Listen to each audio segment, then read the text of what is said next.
वाकई ज्यादा दिन तक के एनडीए गठबंधन नहीं टिकेगा। जिस तरह से उनके सांसद आज से ही बगावत करना शुरू कर दिए हैं, ये निश्चित हो चुका है कि ये सरकार ज़्यादा दिन नहीं चलेगी। कि यह नरेंद्र मोदी पार्ट 3 वाली जो सरकार है ना, इसकी भी जो है कि तेरही हो सकती है।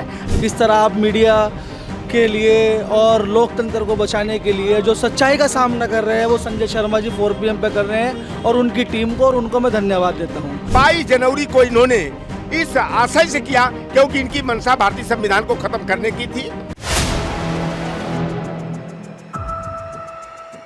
नमस्कार, मैं हयात अब्बास और आप देख रहे हैं 4 PM न्यूज़ नेटवर्क। और लोकसभा चुनाव में उत्तर प्रदेश की अगर बात कर लूँ 80 सीटों पे जिस तरह समाजवादी पार्टी ने अपना जो अपना दमखम दिखाया है, 80 सीटों पर 37 सीटें समाजवादी पार्टी के पाले में गई हैं। इस पर समाजवादी कार्यकर्ता क्या कुछ कह रहे हैं, क्योंकि लोकसभा चुनाव में जिस तरह लगातार भारतीय जनता पार्टी की तरफ से ये दावा किया जा रहा था कि 80 सीटें जीत लेंगे, कैसे देख रहे हैं? जो नेता इस तरह का दावा कर रहे थे, चाहे केशव प्रसाद मौर्य हो, प्रकाश राजभर हो, संजय निषाद हो, ब्रिजेश पाठक हो, कि 80 में 80 सीटें जीतेंगे, कोई कहता था 80 में 78 सीटें जीतेंगे, वह चारों खाने चित हो गए। समाजवादी पार्टी को ऐतिहासिक जीत मिली है उत्तर प्रदेश में।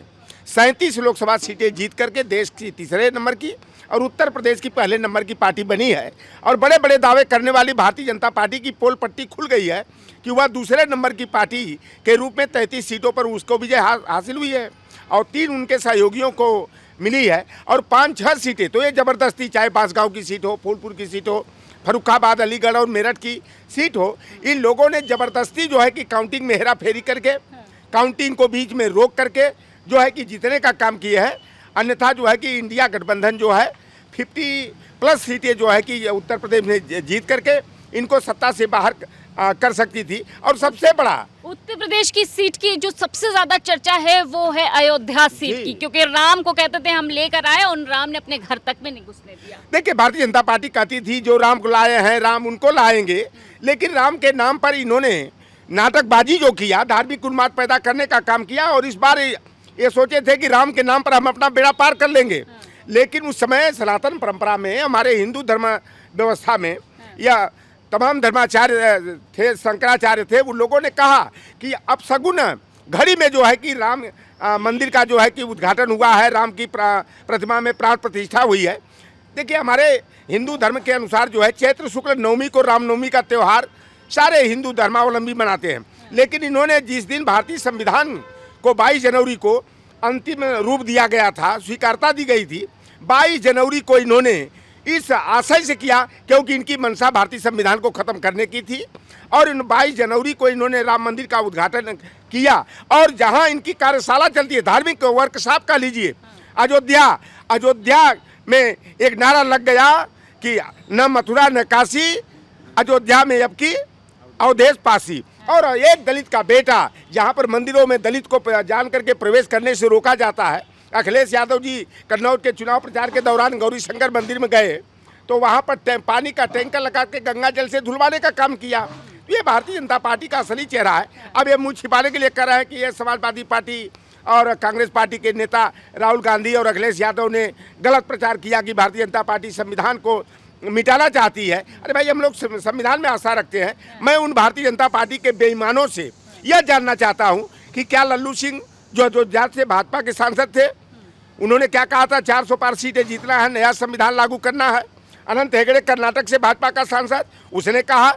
एक मिश्राइन है अलीगढ़ की भारतीय जनता पार्टी की नेत्री, उन्होंने भी कहा कि नया संविधान लागू करने के लिए 400 पार सीटें जीतना है, 2/3 बहुमत लाना है।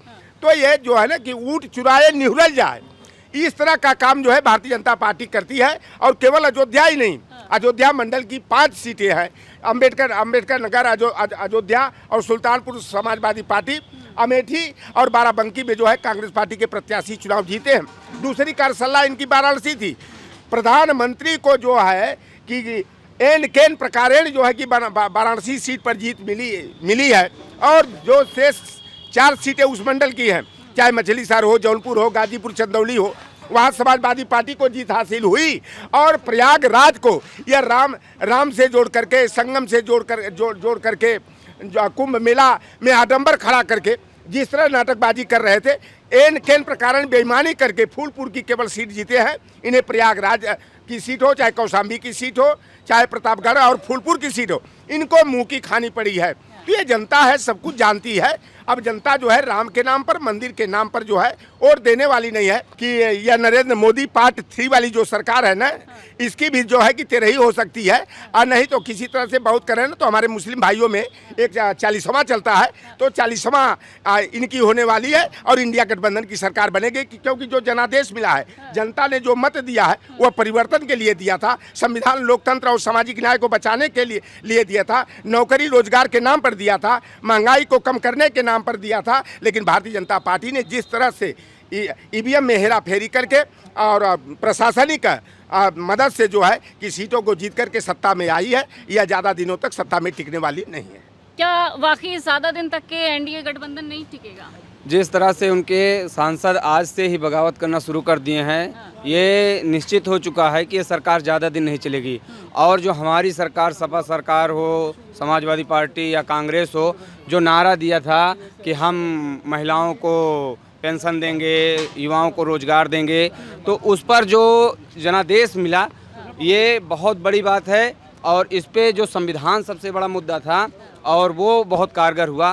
पूरे चुनाव में मैं चुनाव प्रचार में रहा और अपने गीत के माध्यम से, मैं कभी हूँ समाजवादी पार्टी कार्यकर्ता हूँ, सांस्कृतिक प्रकोष्ठ का राष्ट्रीय सचिव हूँ, तो अपने गीत के माध्यम से लोगों तक अपनी बातें पहुँचाया, जो कि कुछ बहुत हद तक कारगर हुई है। तो संविधान पर मैं आपको 2 लाइन कहना चाहता हूँ।